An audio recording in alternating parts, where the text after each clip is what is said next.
Api di Bukit Menoreh. Cerita, Esa Mintarja. Audiobook, novel silat. Bab 424. Tetapi nampaknya Rara Wulan sama sekali tidak menjadi ketakutan. Ia masih saja berdiri dengan tegar memandang anak-anak muda itu dengan wajah tengadah. Yang kemudian menjawab adalah Gelagah Putih. Kisanak, jangan merendahkan martabat saudara-saudaraku. Itu akan dapat berakibat kurang baik. Persetan kau, geram seorang anak muda yang sejak semula duduk berdiam diri. Seorang anak muda yang bertubuh tinggi besar. Wajahnya nampak keras seperti batu padas. Namun dari mulutnya juga menghambur bau tuak. Pergi kau anak iblis. Bawa orang tua itu. Apakah ia ayahmu? Ya, jawab Gelagah Putih. Kami memang sekeluarga. Nah, sebelum kami kehilangan kesabaran, maka pergilah. Tinggal kedua perempuan itu di sini. Nanti lewat tengah malam, ambil keduanya. Aku akan membiarkan mereka pergi. Kanti menjadi semakin ketakutan. Tetapi Rara Wulan menjadi sangat marah. Apalagi ketika anak muda yang bertubuh raksasa itu mendekatinya sambil berkata, "Bawa oncor itu kemari." Seorang anak muda telah mengambil oncor dan membawanya mendekati Rara Wulan dan Kanti yang berpegangan erat-erat. "Aku ingin melihat wajah mereka dengan jelas," berkata anak muda yang bertubuh raksasa itu. Namun Kanti berusaha menyembunyikan wajahnya di belakang kepala Rara Wulan. Ia merasa bahwa di antara anak-anak muda itu tentu sudah ada yang mengenalnya, dan bahkan mungkin mengetahui apa yang telah terjadi atasnya. Jika demikian, maka persoalannya mungkin akan menjadi semakin rumit baginya. Anak-anak muda itu tentu menganggapnya sebagai perempuan yang tidak berharga dan dapat diperlakukan apa saja. Namun anak muda yang membawa oncor itu terhenti ketika Gelagah Putih melangkah dan berdiri selangkah di hadapannya. "Jangan ganggu adik-adikku," berkata Gelagah Putih. "Gila kau," anak muda yang bertubuh raksasa itu mengumpat. "Apakah kau ingin mengalami nasib paling buruk?" Tetapi Gelagah Putih tidak bergeser.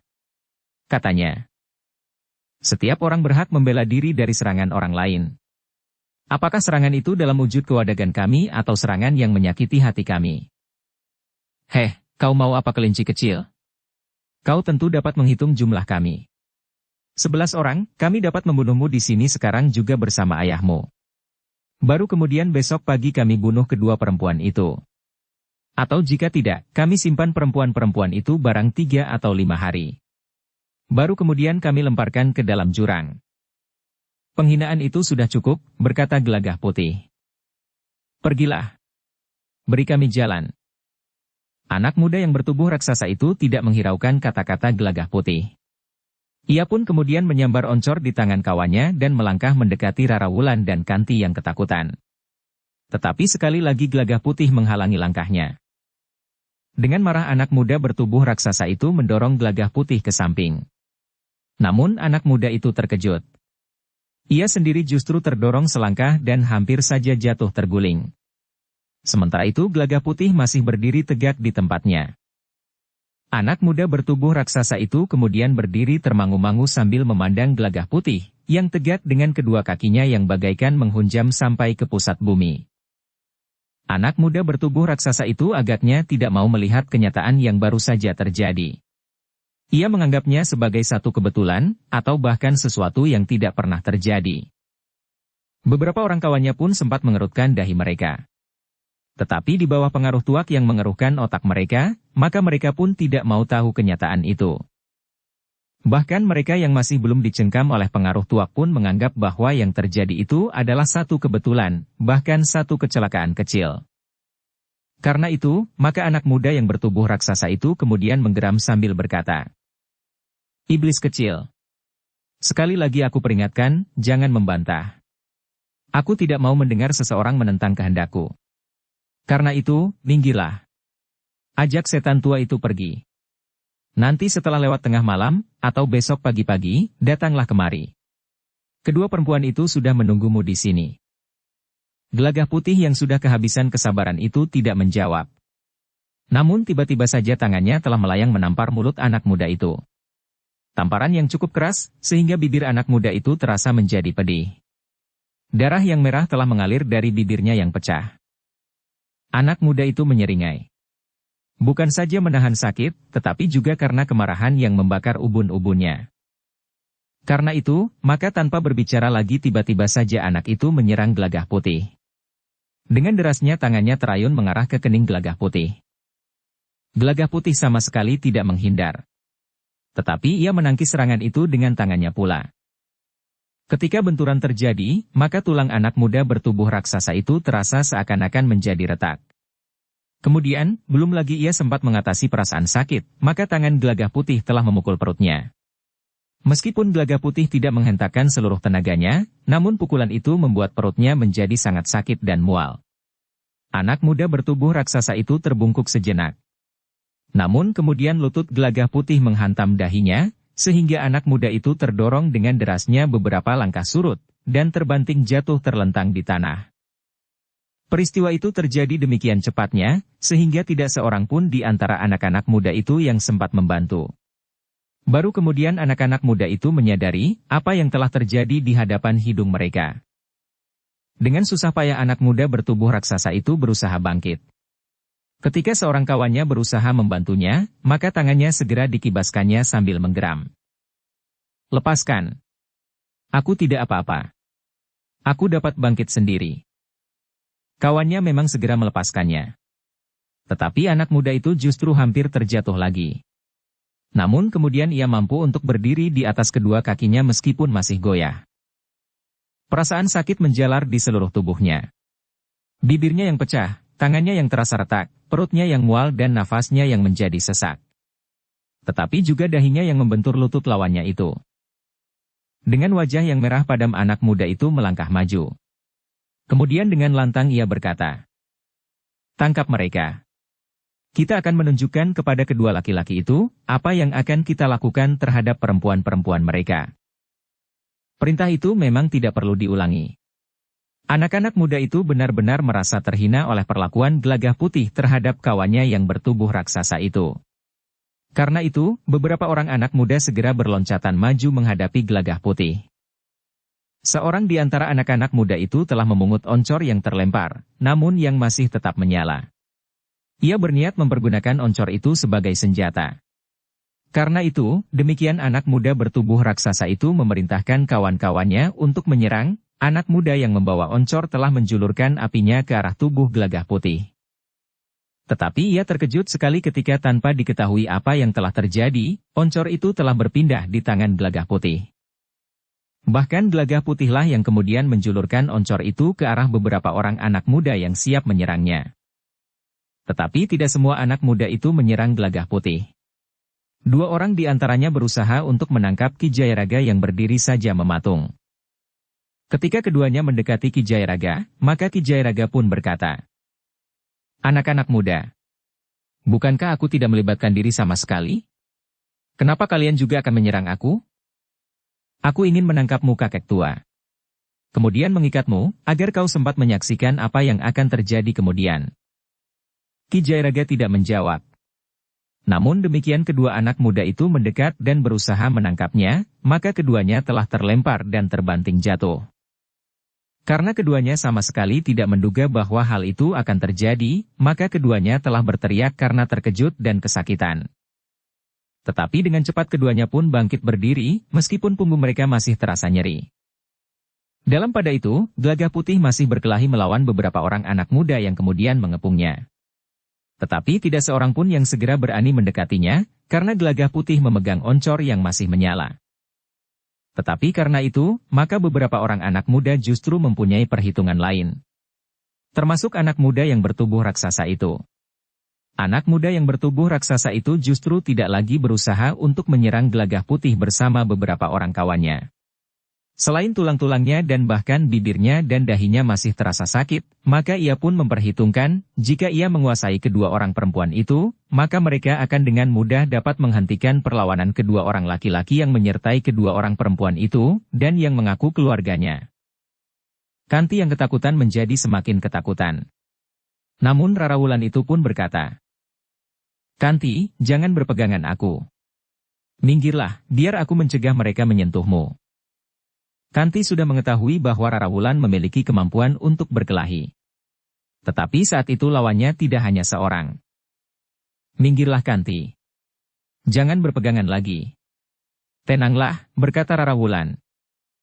Tetapi Kanti tidak segera melepaskannya. Karena itu, Rara Wulan itu berkata lagi, "Jika kau tidak melepaskan aku, maka aku tidak akan sempat melawan mereka." Meskipun dengan ketakutan, akhirnya Kanti melepaskan Rara Wulan. 3 orang anak muda telah mendekatinya, termasuk anak muda yang bertubuh raksasa itu. Namun ketiganya terkejut ketika Rara Wulan menyingsingkan kain panjangnya. Ketika ketiganya sedang termangu-mangu, maka Rara Wulan pun telah bersiap untuk melawan mereka. Tetapi seorang di antara anak-anak muda itu justru bertanya, "Heh, apa yang sedang kau lakukan?" "Nah, sekarang apa yang kau maui?" bertanya Rara Wulan. Ketika anak muda itu menjadi terheran-heran. Mereka tidak terbiasa melihat pakaian yang dikenakan di bawah kain panjang Rara Wulan. Sementara itu Rara Wulan berkata, "Ayo, apa yang kalian inginkan dari aku?" Laki-laki yang bertubuh raksasa itulah yang kemudian menjawab, "Aku inginkan kau. Menyerahlah." Rara Wulan telah bersiap sepenuhnya ketika anak muda yang bertubuh raksasa itu mendekatinya. "Anak muda yang mengaku kakakmu itu akan mati. Orang tua itu pun akan mati pula. Tetapi jika kalian berdua menuruti keinginan kami, maka keduanya akan selamat." Rara Wulan tidak menjawab. Tetapi yang terdengar adalah anak muda yang bertubuh raksasa itu berteriak kesakitan, "Iblis betina! Kau akan menyesal dengan tingkah lakumu." Rara Wulan tidak menjawab. Dipandanginya anak muda yang mengusap bibirnya. Bibirnya yang pecah itu masih terasa pedih. Namun ternyata Rara Wulan tetap menamparnya sekali lagi, sehingga darah yang mulai berhenti mengalir itu telah mengembun lagi. Kepada kedua kawannya, maka anak muda yang bertubuh raksasa itu memberi isyarat untuk menangkap Rara Wulan. Karena itu, bertiga mereka maju bersama-sama. Tetapi Rara Wulan tidak membiarkan dirinya ditangkap. Dengan cepat ia pun meloncat menyerang. Mula-mula kakinya menyambar seorang anak muda yang kekurus-kurusan, yang menjulurkan tangannya untuk menangkap Rara Wulan. Demikian kaki itu menyambar dada, maka anak muda itu pun telah terlempar dan jatuh terlentang. Demikian ia berusaha untuk bangkit, maka kawannya yang seorang lagi telah mengaduh kesakitan. Tangan Rara Wulan melayang menampar keningnya, sehingga matanya menjadi berkunang-kunang. Sebelum ia sempat berbuat sesuatu, maka tangan Rara Wulan yang lain telah menghantam lambungnya. Sementara itu, anak muda yang bertubuh raksasa itulah yang kemudian menyerangnya. Ia tidak lagi menahan dirinya. Kakinya terjulur ke arah perut Rara Wulan. Tetapi Rara Wulan cukup tangkas. Ditebaskannya kaki lawannya ke samping. Demikian anak muda bertubuh raksasa itu terputar oleh kakinya sendiri yang terdorong menyamping, maka Rara Wulan pun melenting dengan satu putaran. Kakinya melayang mendatar menghantam dadanya. Anak muda yang bertubuh raksasa itu berusaha untuk mempertahankan keseimbangannya agar ia tidak jatuh terlentang. Sementara itu, 11 orang anak muda itu pun telah bergerak seluruhnya. Yang terjatuh telah berusaha bangkit. Yang kesakitan berusaha menyembunyikan perasaan sakitnya. "Kepung mereka," teriak anak muda yang bertubuh raksasa, yang agaknya mempunyai pengaruh terbesar di antara kawan-kawannya. 11 anak muda itu pun segera membuat lingkaran untuk mengepung mereka. Beberapa orang terpaksa berdiri di atas tanggul di seberang parit di pinggir jalan itu. Anak muda yang bertubuh raksasa itu pun kemudian menggeram. "Kami akan bersungguh-sungguh. Tidak seorang pun dari kalian yang akan dapat lolos. Kami akan memperlakukan kalian lebih buruk dari yang kami inginkan semula. Tetapi itu adalah akibat dari kesombongan kalian sendiri." Gelagah Putih masih berdiri membawa oncor di tangannya. Rara Wulan bersiap di sisi yang lain, membelakangi Kanti yang gemetar. Sedangkan Ki Jayaraga termangu-mangu memandangi anak-anak muda yang sedang marah itu. Ketika anak-anak itu mulai bergeser mendekat sehingga kepungan mereka menjadi menyempit, Ki Jayaraga masih sempat berkata, "Anak-anak muda, sebaiknya kalian berpikir sekali lagi sebelum mengambil langkah berikutnya. Bertanyalah kepada diri kalian sendiri, apakah sebenarnya yang sedang kalian lakukan ini? Apakah sudah sesuai dengan nilai-nilai tatanan hidup di padukuhan kalian?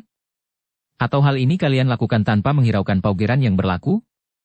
Atau dengan tindakan seperti ini kalian merasa menjadi laki-laki jantan yang berani menentang nilai-nilai yang berlaku di dalam pergaulan sesama? Pertanyaan itu memang sempat singgah di benak anak-anak muda itu. Ada di antara mereka yang memang bertanya kepada diri sendiri, apakah sebenarnya yang sedang mereka lakukan itu? Bahkan jika mendapat kesempatan, mereka masing-masing akan dapat menilai, apakah yang mereka lakukan itu baik atau buruk. Tetapi dalam kelompok yang terhitung besar itu, mereka seakan-akan telah kehilangan pribadi mereka masing-masing. Mereka dikendalikan oleh sikap kebersamaan yang gelap. Yang kemudian menjawab adalah anak muda yang bertubuh raksasa. Aku tidak peduli apakah yang kau katakan. Aku juga tidak peduli anggapan orang lain. Tetapi kami tidak mau dihinakan dengan cara apapun juga. Apakah kami telah menghinakan kalian? Bertanya Ki Jayaraga. Bukankah kami tidak berbuat apa-apa? Iblis tua, geram anak muda bertubuh raksasa itu. Kalian telah menghina kami karena kalian tidak mau tunduk kepada kami. Kalian berani menentang keinginan kami. Selanjutnya kalian telah mencoba untuk melawan kami dengan kekerasan. Tetapi apakah jawab kalian? Siapakah yang memaksa kami untuk berbuat demikian? Bertanya Ki Jayaraga. Aku tidak peduli. Tetapi kalian harus mendapat hukuman yang paling berat yang pernah kami berikan kepada orang-orang yang bersalah terhadap kami. Apakah kalian berhak memberikan hukuman? Bertanya Gelagah Putih. Kenapa tidak? Jika kami kuasa melakukannya, maka adalah hak kami untuk melakukannya, jawab anak muda yang bertubuh raksasa itu. Itukah landasan jalan pikiranmu? Siapa yang kuat, ia dapat memperlakukan apa saja terhadap yang lemah, bertanya Gelagah Putih pula. Ya, jawab anak muda itu. Bagus, desis Gelagah Putih. Aku akan melakukan menurut jalan pikiranmu. Apa yang akan kau lakukan? Bertanya anak muda bertubuh raksasa itu. Menghukum kalian, karena di antara kelompokku dan kelompokmu, kelompokkulah yang terkuat, jawab Gelagah Putih. Wajah anak muda itu menjadi merah. Karena itu, maka ia pun segera meneriakkan perintah. Tangkap semuanya. Aku tidak berkeberatan kalian terpaksa membuat mereka tidak berdaya sama sekali. Bukankah kita berhak menghukum mereka? 11 orang itu bergerak bersama-sama. Namun demikian mereka melangkah, maka mereka terkejut.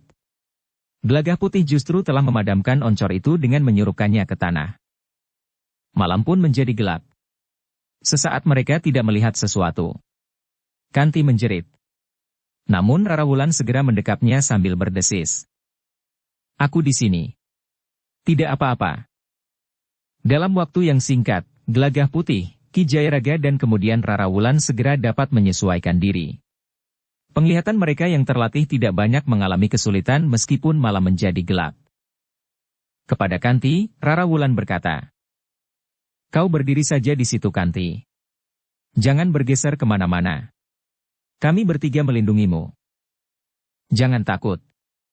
Mereka tidak berbahaya bagi kita." Gelagah Putih juga berdesis. Kanti mengangguk. Tetapi tubuhnya masih gemetar. Sejenak kemudian, maka Gelagah Putih mulai berloncatan. Demikian pula Rara Wulan, dan bahkan juga Ki Jayaraga. Perkelahian pun segera terjadi. Anak-anak muda itu berkelahi sambil berteriak-teriak. Tetapi gelap malam memang terasa mengganggu bagi mereka, karena ketajaman penglihatan mereka tidak dapat menyamai ketajaman penglihatan Gelagah Putih, Rara Wulan dan apalagi Ki Jayaraga. Tetapi perkelahian itu tidak berlangsung terlalu lama. Setiap kali terdengar seorang berteriak kesakitan. Kemudian yang lain memekik tinggi. Tetapi kemudian mengumpat-umpat kasar. Ternyata keributan itu telah didengar oleh orang-orang padukuhan itu. Orang yang mendengar teriakan-teriakan dan pekik tinggi mula-mula berusaha untuk tidak menghiraukan. Mungkin anak-anak muda yang sering berkumpul di sudut padukuhan itu sedang bergurau. Tetapi kemudian karena teriakan-teriakan itu semakin keras, mereka mengira bahwa anak-anak itu telah mencegat orang dan memperlakukannya tidak sewajarnya, sebagaimana sering mereka lakukan tanpa dapat dihalangi. Namun kemudian orang itu tidak tahan lagi. Ia bangkit, dan dengan hati-hati pergi keluar meskipun istrinya melarangnya. "Kau tidak akan dapat menghalangi kemauan anak-anak itu," berkata istrinya. Tetapi laki-laki itu tetap saja keluar sambil berkata, "Aku akan mengajak beberapa orang untuk melihat apa yang terjadi."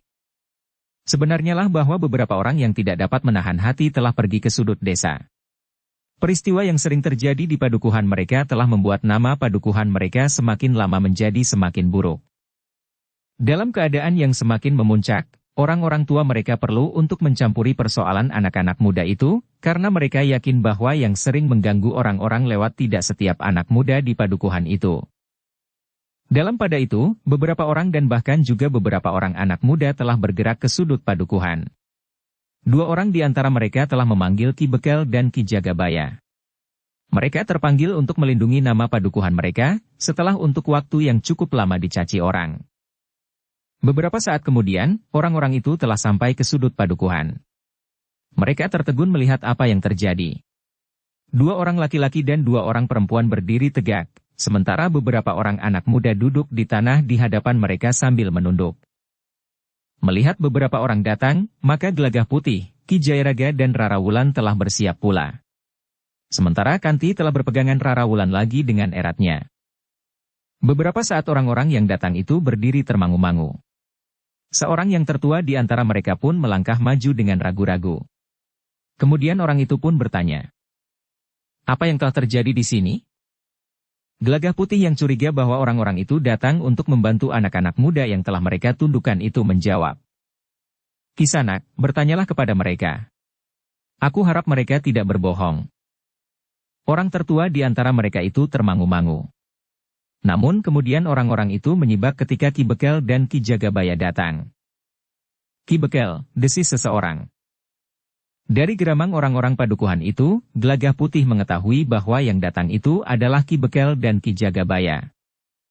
Ketika Ki Bekel bertanya, maka Gelagah Putih telah mengulangi jawabannya. "Bertanyalah kepada mereka." Ki Bekel mengerutkan dahinya. Namun kemudian ia memang bertanya, "Apa yang telah terjadi?" Anak-anak muda itu tidak segera menjawab. Sehingga Ki Bekel telah mengulanginya lagi. "Apa yang telah terjadi, heh?" Anak-anak muda itu masih berdiam diri. Sehingga Ki Bekel mulai menjadi jengkel. "Heh, apa yang terjadi?"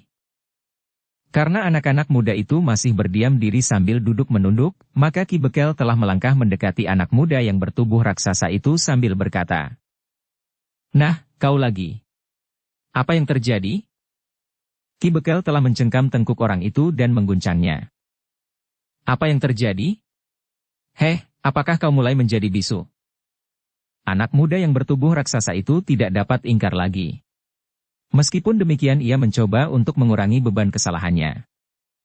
"Ki Bekel, kami hanya menanyakan keempat orang yang berjalan malam hari lewat padukuhan ini, dari mana dan kemana. Tetapi terjadi salah paham." Ki Bekel tiba-tiba mengangkat wajah anak muda ini sambil bertanya, "Kau mabuk lagi?" Anak itu tidak menjawab. Tetapi ketika Ki Bekel melepaskan tangannya dan mendorong dahi anak itu sehingga wajah anak itu menengadah, ia berkata, "Kau mabuk lagi. Dan kau tentu berbohong." Di antara keempat orang lewat itu terdapat dua orang perempuan. "Nah, apa yang terjadi?" Anak muda itu menunduk saja. Sehingga Ki Bekel pun kemudian menghadap ke arah Gelagah Putih sambil bertanya, "Apa yang terjadi? Katakan, agar segera jelas bagiku." Sebelum Gelagah Putih menjawab, Ki Jayaragalah yang mendahuluinya, karena ia masih saja cemas bahwa jawaban Gelagah Putih tidak memuaskan Ki Bekel, sehingga akan benar-benar dapat terjadi salah paham. "Ki Bekel," berkata Ki Jayaraga, "sebenarnya lah bahwa kami berempat akan pulang ke tanah perdikan menoreh lewat jalan ini. Tetapi anak-anak muda itu mengganggu kami. Mereka agaknya sebagian sedang mabuk tuak. Mereka merendahkan martabat perempuan, bukan saja yang berjalan bersama kami. Karena itu, kami terpaksa membela diri dan memaksa mereka untuk menghentikan perlawanan mereka." Ki Bekel menarik nafas dalam-dalam. Berempat mereka telah mengalahkan 11 orang anak muda yang termasuk disegani di padukuhan itu. Tetapi karena Ki Jayaraga menyebut dirinya akan menempuh perjalanan ke tanah perdikan menoreh, maka Ki Bekel itu pun bertanya, "Apakah Kisanak termasuk keluarga dari tanah perdikan menoreh?" "Ya Ki Bekel. Anak muda ini adalah Gelagah Putih, saudara sepupu Agung Sedayu." "Saudara sepupu Ki Lurah Agung Sedayu," ulang Ki Bekel. Ki Bekel mengenal Agung Sedayu, bertanya Ki Jayaraga. Ki Bekel itu memandang Ki Jayaraga dengan bimbang. Namun kemudian ia pun menjawab. Secara pribadi aku memang belum mengenal Kisanak. Tetapi aku tahu bahwa Ki Lurah Agung Sedayu, pemimpin prajurit dari pasukan khusus Mataram yang berada di Tanah Perdikan Menoreh, adalah seorang yang memiliki kelebihan dari orang lain. Ya. Ia memang pemimpin prajurit dari pasukan khusus Mataram yang berada di Tanah Perdikan Menoreh, jawab Ki Jayaraga. Jika demikian, kami harus mohon maaf jika terjadi salah paham di padukuhan ini, berkata Ki Bekel. Sama sekali bukan salah paham Ki Bekel, berkata Gelagah Putih. Maksud Angger, bertanya Ki Bekel. Kami memang tidak salah paham. Kami tahu pasti bahwa anak-anak muda ini ingin mengganggu kedua orang adik kami.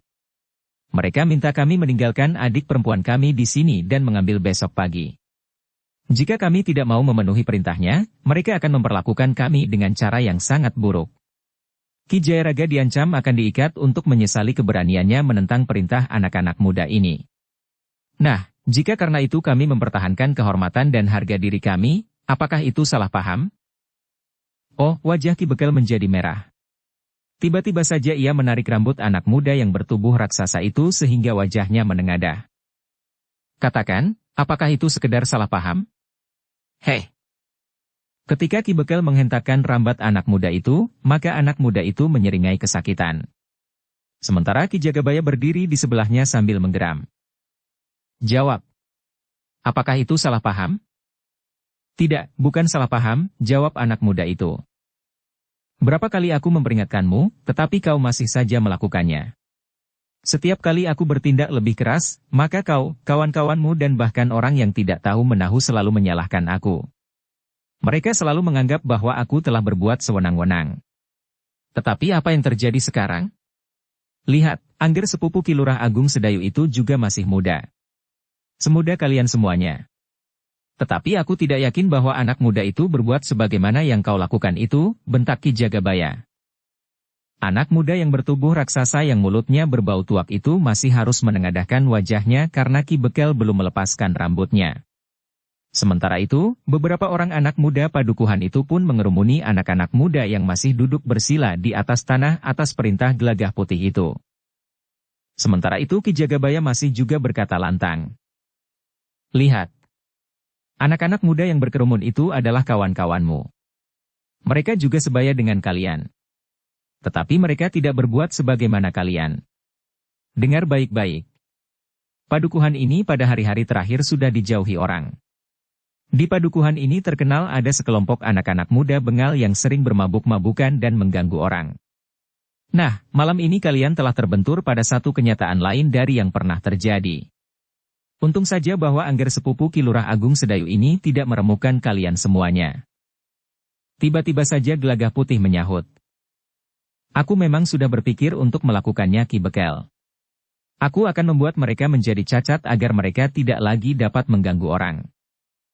Ki Jagabaya mengerutkan dahinya. Bagaimanapun juga ancaman itu membuatnya berdebar-debar. Tetapi Gelagah Putih berkata selanjutnya. Tetapi tidak kali ini. Jika sekali lagi aku melihat peristiwa seperti ini, maka aku tidak akan ragu-ragu lagi.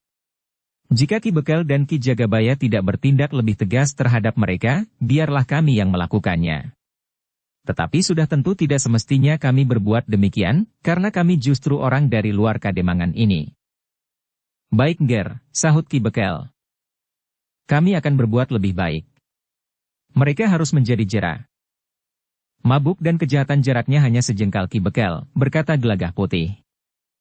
Sementara anak-anak muda yang lain bekerja keras untuk menyiapkan setidak-tidaknya masa depannya sendiri, anak-anak muda ini hanya sekedar bermabuk-mabukan dan mengganggu orang lain. Kenapa hal seperti ini terjadi atas anak-anak muda padukuhan Cerme ini? Kami akan mempelajarinya Nger, jawab Ki Bekel. Terserahlah kepada Ki Bekel. Tetapi kenakalan anak-anak muda harus mendapat perhatian terbesar di antara tugas-tugas Ki Bekel yang lain.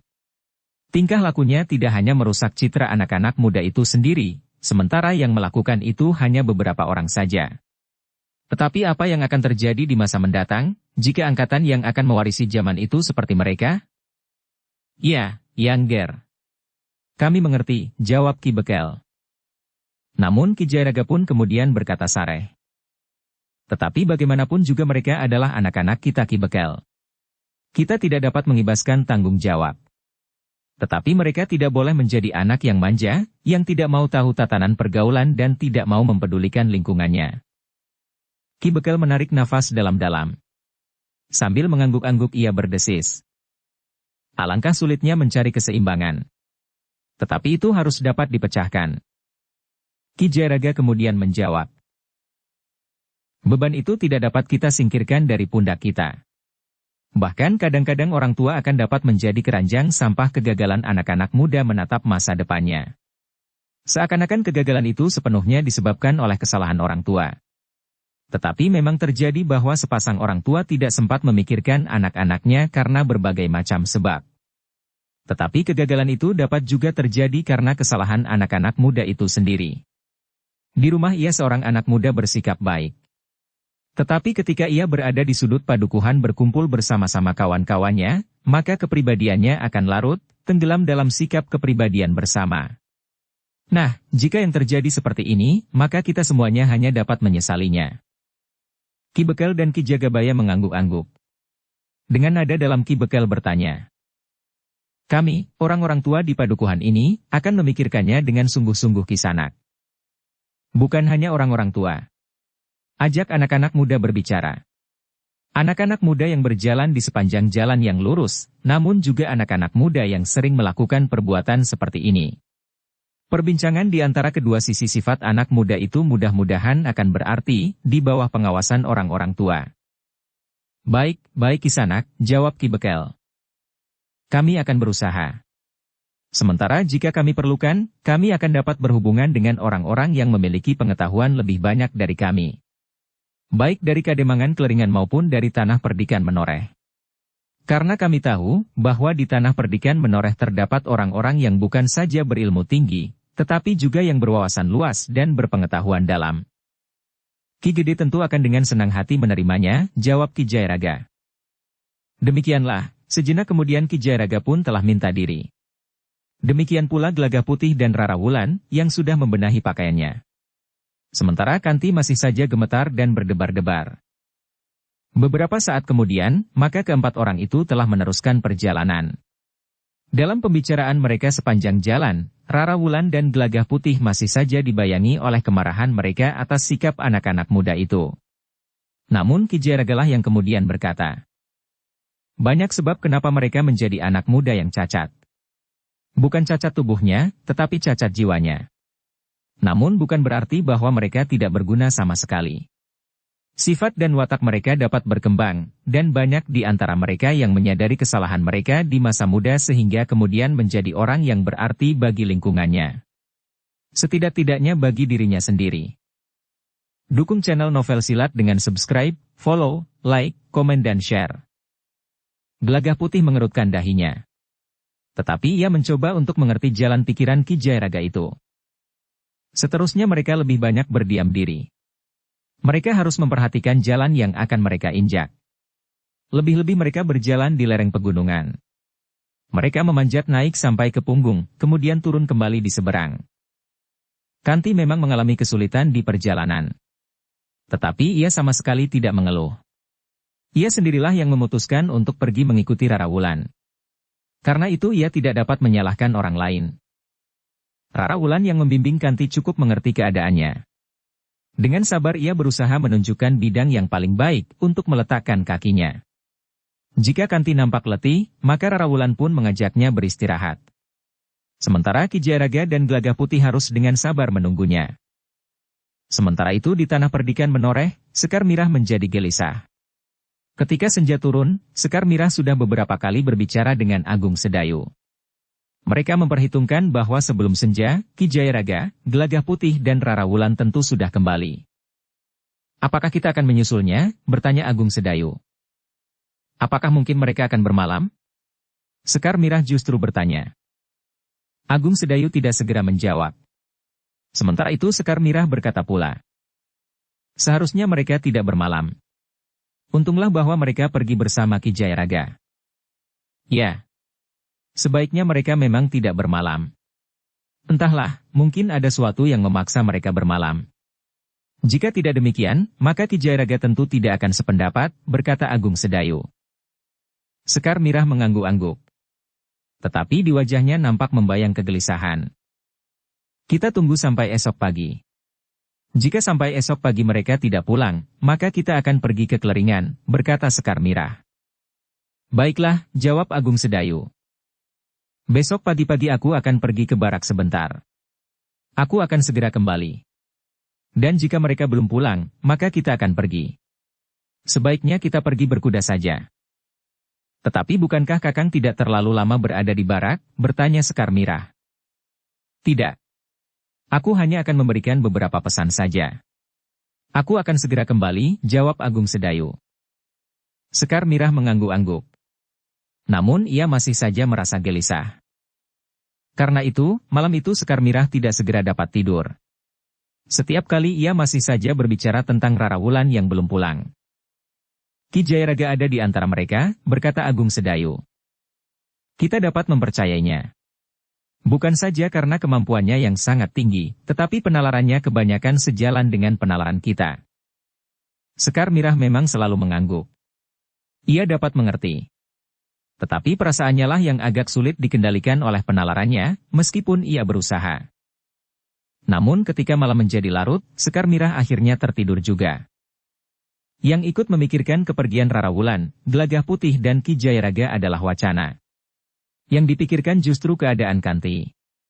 Jika Rara Wulan tidak segera kembali, apakah telah terjadi sesuatu di Kademangan Kleringan? Apakah sesuatu terjadi lagi atas Kanti? Pertanyaan itu selalu mengganggu Wacana.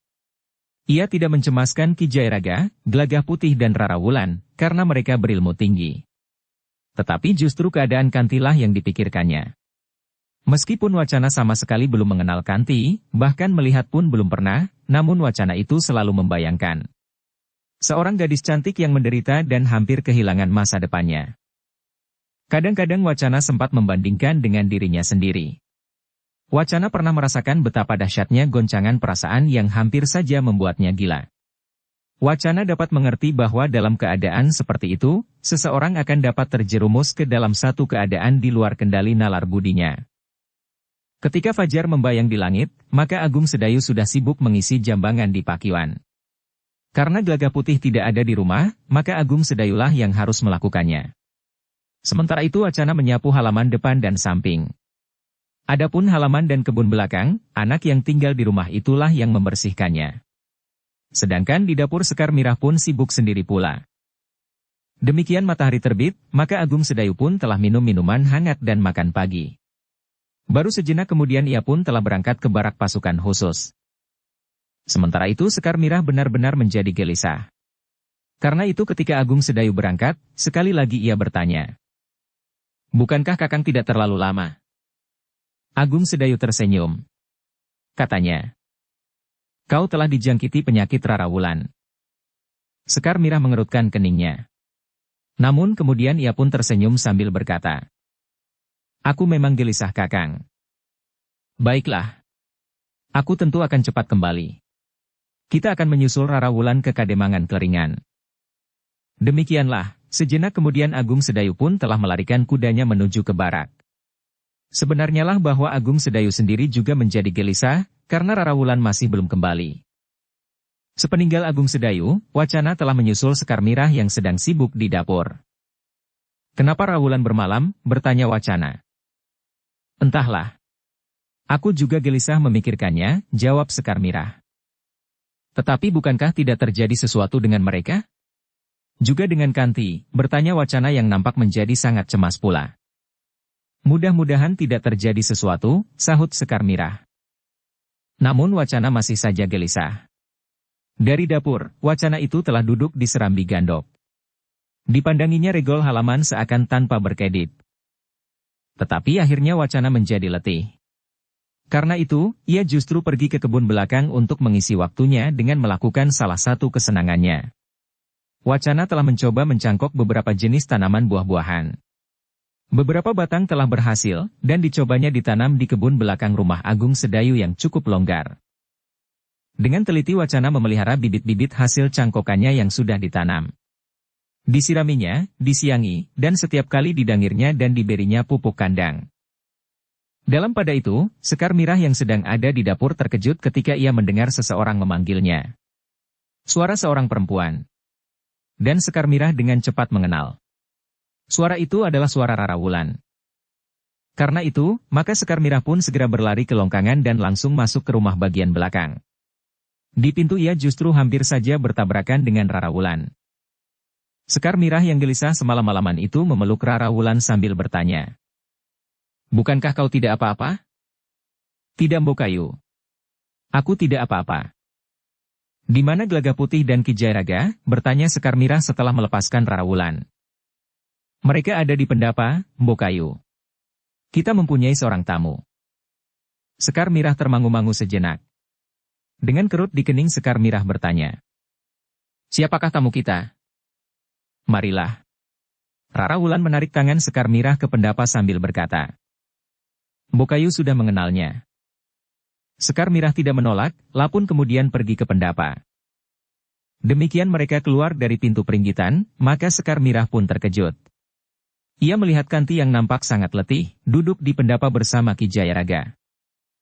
Kanti, desis Sekar Mirah. Kanti yang menunduk itu pun terkejut.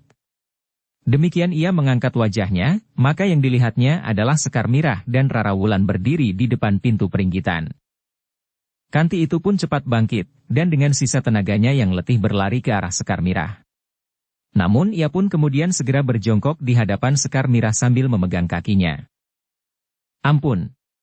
Aku memberanikan diri untuk mohon perlindungan di sini. Sekar Mirah menjadi berdebar-debar. Diangkatnya Kanti untuk berdiri sambil berkata lembut. Bangkitlah. Kanti pun bangkit berdiri. Tetapi ia mulai menangis. Jangan menangis Kanti. Kau berada di rumah kami sekarang. Tidak ada lagi yang perlu dicemaskan. Kanti tidak menjawab. Tetapi justru karena ia menahan tangisnya, maka ia pun menjadi terisak. Sekar Mirah membimbingnya dan membawanya duduk kembali bersama Ki Jayaraga. Di mana Gelagah Putih? Bertanya Sekar Mirah. Tadi ia di sini, jawab Rara Wulan. Namun Ki Jayaraga menyahut. Gelagah Putih pergi ke belakang. Sekar Mirah mengangguk-angguk. Namun kemudian ia pun bertanya kepada Rara Wulan. Apa yang telah terjadi? Rara Wulan menarik nafas dalam-dalam. Sementara Kanti menundukkan kepalanya sambil mengusap air matanya. Angger Kanti ingin mendapatkan suasana baru. Karena itu, ia ingin untuk sementara tinggal bersama Rara Wulan, jawab Ki Jayaraga. Oh, Sekar Mirah mengangguk-angguk. Sambil mengusap rambut Kanti yang kusut ia berkata. Tentu kami tidak berkeberatan. Tinggallah di sini untuk sementara. Terima kasih, desis Kanti. Bahwa masih ada tempat bagiku. Semula aku mengira bahwa dunia ini sudah tidak dapat menerima aku sama sekali. Tentu tidak, Kanti. Masih banyak tempat bagimu. Baiklah. Kau dapat menenangkan hatimu di sini. Kau memang memerlukan satu suasana yang baru, berkata Sekar Mirah. Kanti tidak menjawab. Tetapi isaknya justru terdengar semakin keras. Rara Wulan yang kemudian duduk di belakangnya, memegang kedua pundaknya sambil berkata. Sudahlah. Jangan menangis. Bukankah kau perlu beristirahat? Semalaman kau berjalan. Satu hal yang belum pernah kau lakukan sebelumnya. Kanti mengangguk-angguk. Baiklah. Duduklah sebentar. Aku baru meletakkan periuk di atas perapian untuk menanak nasi. Sudahlah. Biar Mbokayu duduk di sini. Aku akan ke dapur, berkata Rara Wulan. Tetapi sambil tersenyum Sekar Mirah berkata. Duduklah. Temani Kanti di sini. Kau tentu juga letih. Nanti, aku ingin kalian berdua bercerita tentang perjalanan kalian. Rara Wulan menarik nafas dalam-dalam, sementara Sekar Mirah bangkit berdiri. Tetapi Ki Jayaraga pun bangkit pula sambil berkata. Aku akan ke Pakiwan dahulu. Demikianlah, maka yang kemudian duduk di pendapat tinggal Rara Wulan menemani Kanti. Sementara Sekar Mirah pergi ke dapur. Dijirangnya air untuk membuat minuman. Sementara Gelagah Putih ternyata sudah berada di dapur. Heh, Kau sudah ada di sini, bertanya Sekar Mirah. Aku harus sekali Mbokayu, jawab Gelagah Putih. Tamu kita tentu juga haus, desis Sekar Mirah. Ya. Tetapi aku cukup minum air dari kendi itu, jawab Gelagah Putih. Sekar Mirah tertawa. Bahkan ia bertanya. Apakah kita juga akan menyuguhi tamu kita itu dengan air kendi? Gelagah Putih tersenyum pula. Tetapi ia pun kemudian duduk di sisi Sekar Mirah yang menyalakan api di perapian yang satu lagi untuk menjerang air, di sebelah perapian yang dipergunakannya untuk menanak nasi. Mbokayu, desis Gelagah Putih. Apakah Kakang Agung Sedayu menunggu kedatangan kami? Seisi rumah ini menjadi gelisah. Kakangmu Agung Sedayu, aku, dan bahkan juga Wacana, jawab Sekar Mirah. Di mana Wacana sekarang? Ia berada di kebun sekarang, jawab Sekar Mirah.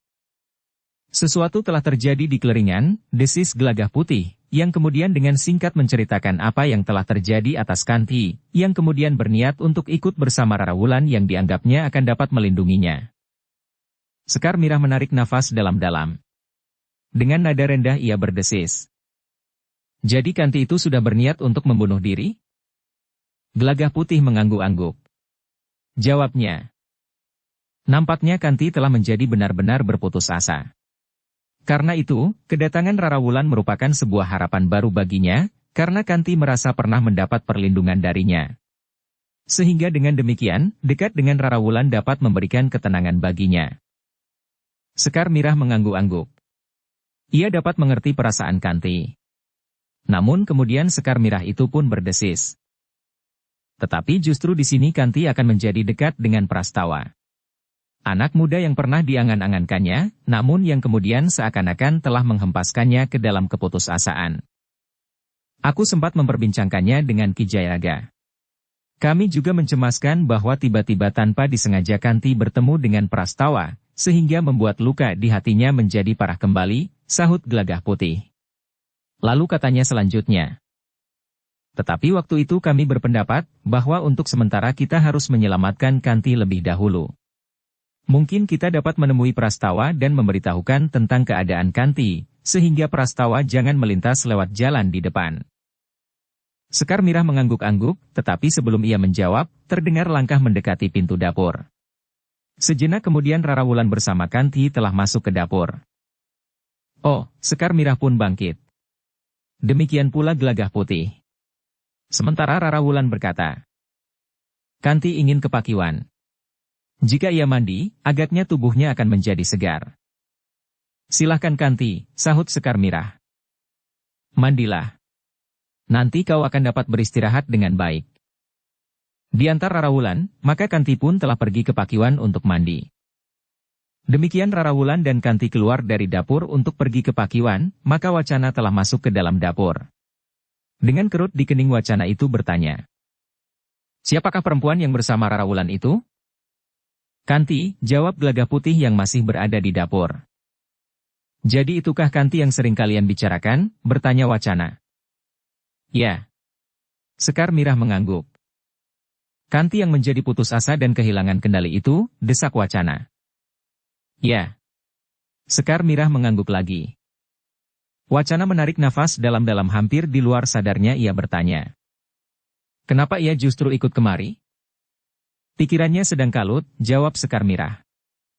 Ia telah mencoba membunuh diri sebelum Rara Wulan dan Gelagah Putih kemarin sampai di Keleringan. Wacana ternyata juga terkejut. Dahinya berkerut dalam. Namun kemudian sambil menunduk ia berdesis. Kasihan. Ia memerlukan pertolongan yang dapat mengembalikannya bergairah memandang masa depannya. Ya, jawab Sekar Mirah sambil mengangguk-angguk. Wacana tidak menjawab lagi. Tetapi ia pun kemudian meninggalkan dapur itu.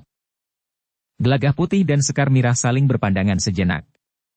Tetapi keduanya tidak berbicara lagi. Gelagah Putih pun kemudian juga meninggalkan Sekar Mirah sendiri di dapur. Sekar Mirah yang kemudian tinggal di dapur seorang diri, termenung sambil menunggui api yang memanasi periuk. Namun angan-angannya telah menerawang mengamati jalan kehidupan Kanti. Ketika kemudian Gelagah Putih pergi ke serambi samping, maka dilihatnya Wacana termenung sendiri. Demikian Gelagah Putih duduk di sebelahnya, maka wacana itu pun berdesis. Agung Sedayu menjadi cemas, bahwa kalian tidak pulang kemarin. Kami pulang lewat senja dari Keleringan, jawab Gelagah Putih. Kalian tempuh perjalanan dari Keleringan semalam suntuk, bertanya wacana pula. Gelagah Putih mengangguk-angguk. Katanya. Kami harus menyesuaikan diri dengan keadaan Kanti. Ia tidak dapat berjalan cepat. Apalagi jalan yang turun naik lewat pegunungan. Bahkan di malam hari. Setiap kali kami harus beristirahat, kadang-kadang untuk waktu yang agak lama. Tetapi cara itulah yang terbaik yang dapat kita tempuh waktu itu. Wacana mengangguk-angguk. Ia memang dapat membayangkan perjalanan yang lambat dan sering berhenti beristirahat. Apalagi berjalan di malam hari dalam kegelapan. Sejenak kemudian, mereka pun telah mendengar derap kaki kuda memasuki halaman. Agung Sedayu yang telah berjanji untuk segera pulang, benar-benar telah memenuhi janjinya.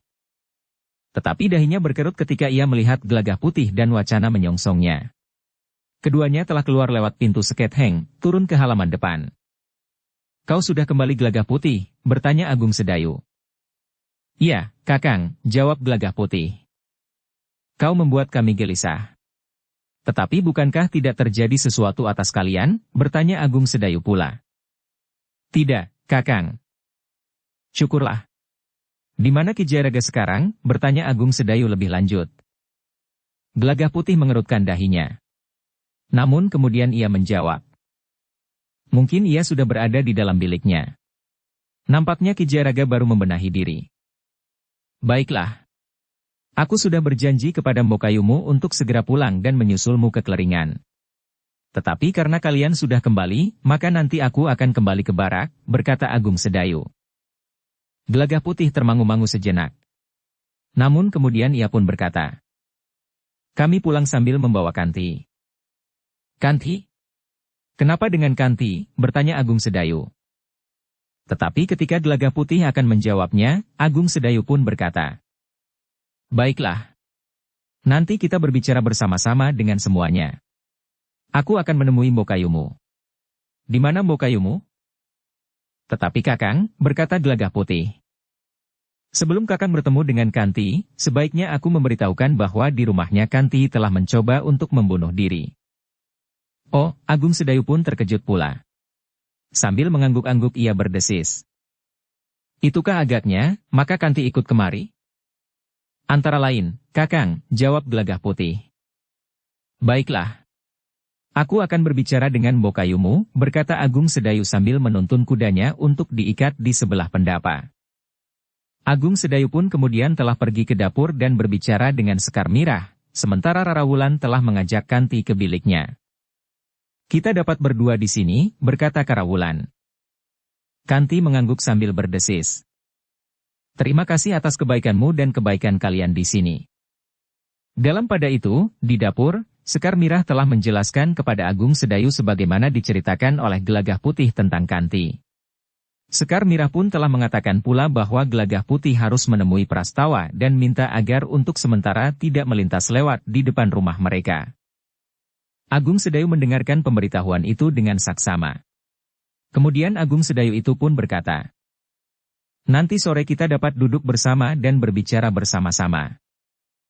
Kau akan berbicara tentang Kanti dan niatnya membunuh diri, bertanya Sekar Mirah. Ah, tentu tidak, jawab Agung Sedayu. Kita berbicara tentang rumah kita yang terasa menjadi semakin sempit. Sekar Mirah tersenyum. Katanya. Bagaimana jika semakin sempit? Apakah kita akan membangun lagi untuk memperbesar rumah ini? Agung Sedayu pun tertawa. Katanya. Jika panen kita berlimpah selama 10 musim, maka tabungan kita akan dapat kita pergunakan untuk memperbesar rumah ini satu wung lagi. Sekar Mirah pun tertawa pula. Namun Agung Sedayu itu pun kemudian berkata pula. Tetapi bukankah kita tidak jadi pergi ke Kademangan Keleringan? Untuk apa? Bertanya Sekar Mirah. Barangkali kau sudah terlanjur berniat pergi, jawab Agung Sedayu. Ah, kau, desis Sekar Mirah. Jika kita tidak jadi pergi, maka aku akan kembali ke barak lagi, berkata Agung Sedayu kemudian. Kenapa? Bukankah Kakang sudah memberitahukan bahwa Kakang akan pulang, dan sudah memberikan pesan-pesan? Ya. Tetapi agaknya ada berita penting datang dari Mataram, jawab Agung Sedayu. Berita tentang apa? Bertanya Sekar Mirah. Kanjeng Adipati-Pati meningkatkan kesiagaan prajuritnya, jawab Agung Sedayu. Sekar Mirah menarik nafas dalam-dalam. Katanya. Persoalan apa sebenarnya yang merenggangkan hubungan antara Mataram dan Pati? Sebab yang langsung dapat diketahui orang lain adalah peristiwa yang terjadi di Madiun itu, jawab Agung Sedayu. Apakah Kakang percaya bahwa itu adalah sebab satu-satunya sehingga Kanjeng Adipati-Pati tidak lagi mau menyentuhkan kakinya di Paseban Mataram? Agung Sedayu menarik nafas dalam-dalam. Namun kemudian ia pun berkata, sulit untuk dapat mengatakannya sekarang. Tetapi mungkin sekali ada sebab-sebab lain, yang selapis demi selapis bertimbun menjadi beban yang tidak tertanggungkan lagi bagi Kanjeng Adipati-Dipati. Sekar Mirah mengangguk-angguk. Tetapi Sekar Mirah merasa bahwa persoalan itu adalah persoalan para pejabat tinggi di Mataram dan Pati. Jika Kakang akan kembali ke barak, sebaiknya Kakang temui meskipun hanya sebentar, Rara Wulan dan Kanti, berkata Sekar Mirah kemudian. Agung Sedayu mengangguk-angguk. Bersama Sekar Mirah maka Agung Sedayu pun telah menemui Rara Wulan dan Kanti. Sudahlah, berkata Agung Sedayu ketika Kanti menangis lagi. Anggaplah rumah ini rumahmu sendiri. Kau akan merasa tenang di sini. Kanti mengangguk-angguk. Sambil mengusap air matanya ia berkata. Terima kasih. Aku akan menjadi beban di sini. Tetapi Agung Sedayu menggeleng sambil tersenyum. Tidak Kanti. Kau justru akan dapat menemani Rara Wulan, yang selama ini sering melakukan kerja sendiri. Kerjaku lebih banyak mengurusi diriku sendiri Kanti, potong Rara Wulan. Jika demikian, kau akan banyak membantu mengurusi Rara Wulan. Sekar Mirahlah yang menyahut. Ah, desah Rara Wulan, sementara Kanti yang matanya masih basah sempat juga tersenyum. Sudahlah, berkata Agung Sedayu. Aku masih harus kembali ke barak. Sekar Mirah kemudian mengantar Agung Sedayu sampai ke tangga pendapa. Demikian pula Gelagah Putih dan Wacana, juga berdiri tidak jauh dari Rara Wulan. Sampai hari ini Adi Swandaru masih berada di tanah perdikan ini. Tetapi berita penting itu tentu juga akan sampai ke Jati Anom dan Kademangan Sangkal Putung, berkata Agung Sedayu. Sekar Mirah mengangguk-angguk.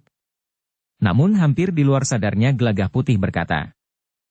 Mudah-mudahan Sabung Sari mendapat kesempatan untuk menyelesaikan persoalannya dengan Raras, sebelum ia ditarik ke medan perang jika perang itu benar-benar pecah. Ya, sahut Agung Sedayu. Namun katanya kemudian. Juga Prastawa. Bukankah Kakang Swandaru sengaja menunggu sampai persoalan Prastawa itu selesai? Bertanya Sekar Mirah. Orang tua Anggreni akan memberitahukan keputusan mereka apakah lamaran Prastawa diterima atau tidak, meskipun sekedar pernyataan resmi saja, berkata Agung Sedayu. Tentu tidak akan terlalu lama lagi, desis Gelagah Putih. Kita akan menjadi sibuk, berkata Sekar Mirah. Bagaimanapun juga kita akan terlibat, langsung atau tidak langsung, saat Prastawa menikah. Demikian pula Sabung Sari. Agung Sedayu mengangguk-angguk katanya. Ya.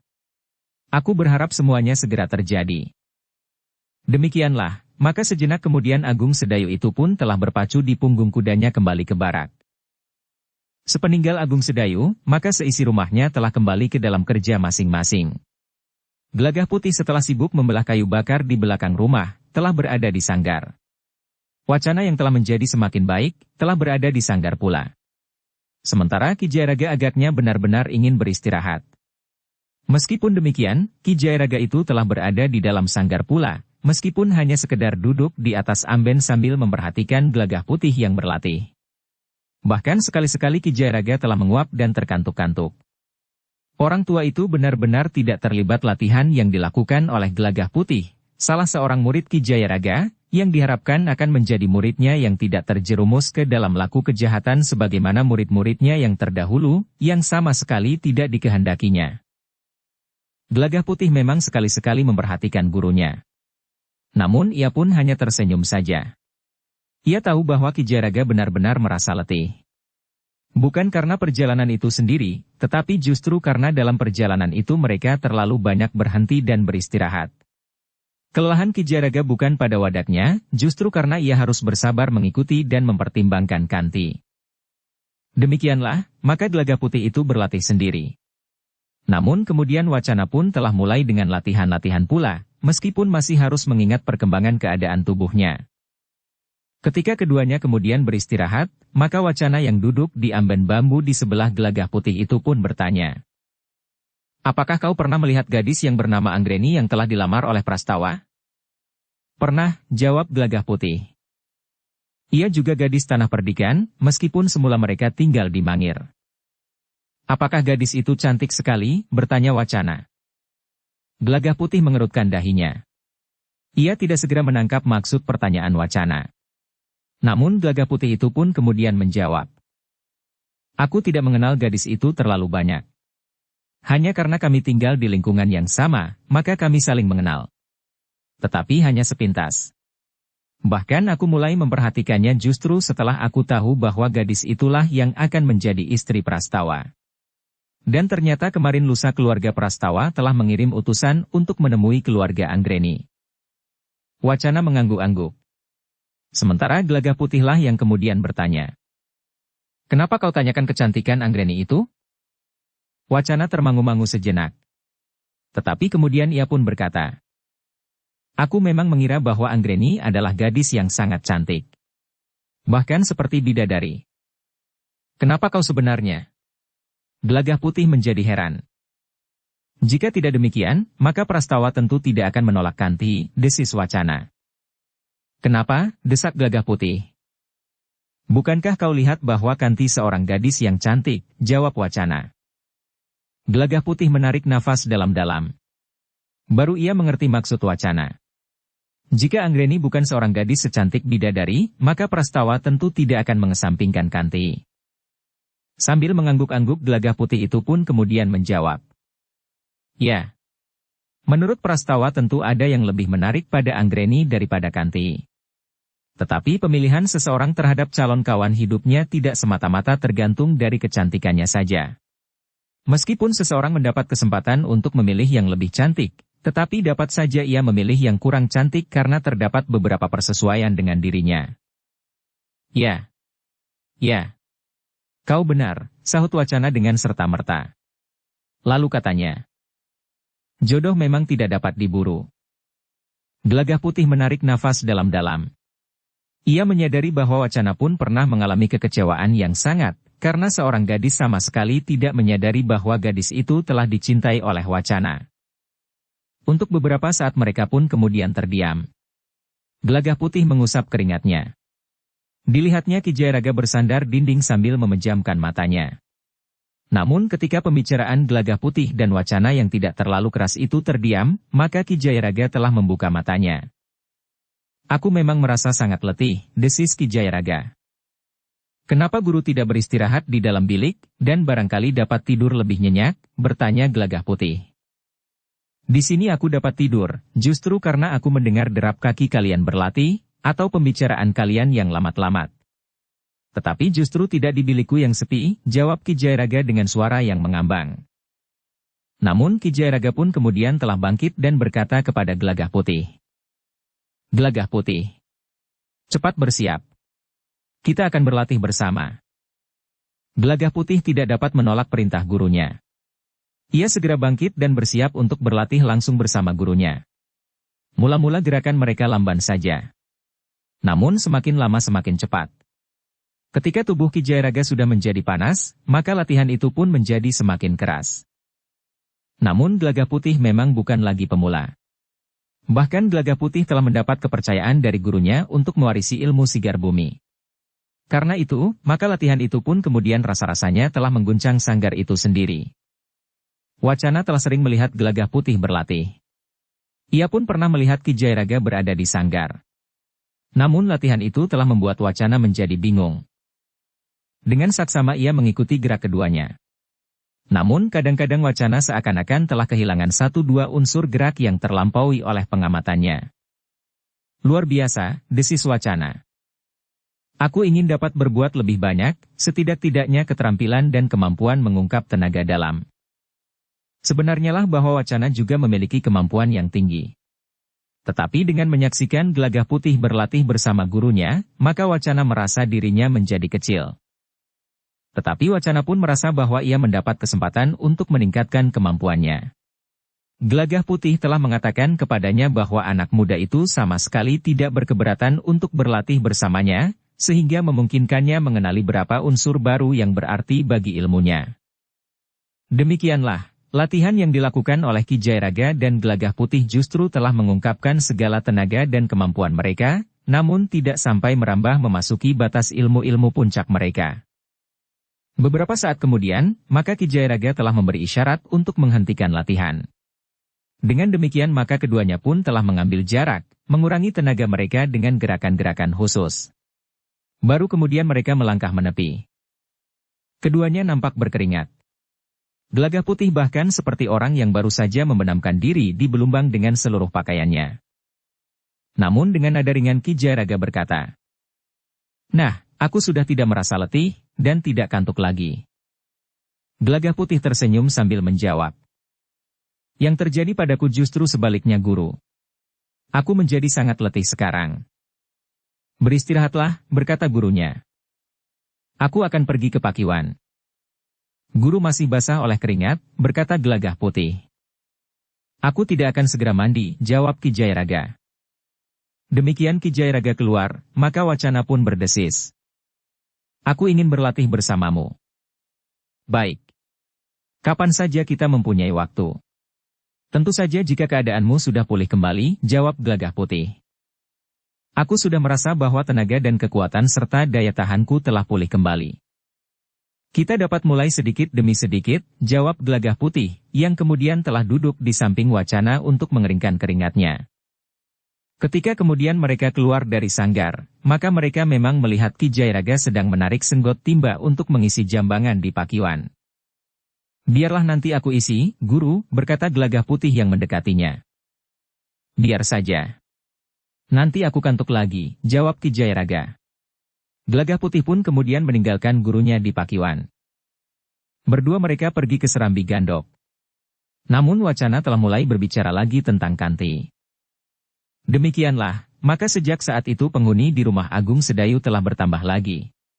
Di sore hari, seperti yang dikatakan oleh Agung Sedayu, maka seisi rumah itu pun telah berkumpul. Tidak ada persoalan penting yang mereka bicarakan, namun pertemuan seperti itu dimaksudkan oleh Agung Sedayu untuk meningkatkan saling pengertian di antara seisi rumah itu. Agar masing-masing merasa bahwa mereka adalah satu keluarga. Saling mengerti dan saling mempedulikan yang satu dengan yang lain. Dalam pertemuan itulah Wacana menjadi semakin mengenal Kanti. Demikian pula Kanti mulai mengenalnya. Di hari-hari berikutnya, perkenalan Wacana dan Kanti pun menjadi cepat akrab. Mereka berusaha untuk saling mengerti dan saling mempedulikan.